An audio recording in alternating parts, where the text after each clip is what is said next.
Okay guys, tayo Spy Letter Mega Discount, free shipping pa sa Shopee. Bumili na po tayo ng maraming oil filter or almost 10 pieces na oil filter. So ito yung kanyang box. Ayan ano. May nakalagay sa kanya is made in Indonesia and SGV, factory tested po siya.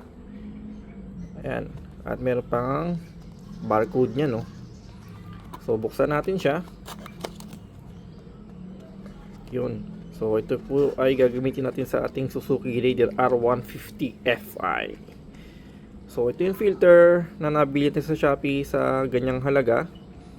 So gusto ko sanang i-comparison yung original talaga or kung bibili tayo sa mismong Suzuki, ano. So kasi wala tayo ngayon.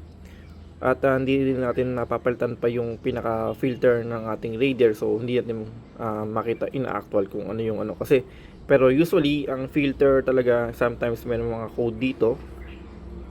Ito kasi just a plain lang na filter. So ayan, gagamitin natin to sa susunod nating change oil natin sa ating Raider.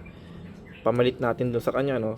Yun nga. So mura lang siya, murayta lang guys. Meron tayong pang filter na. Pero as I said nga, not sure kung ito ay original from Suzuki talaga, no, or SGP parts po talaga.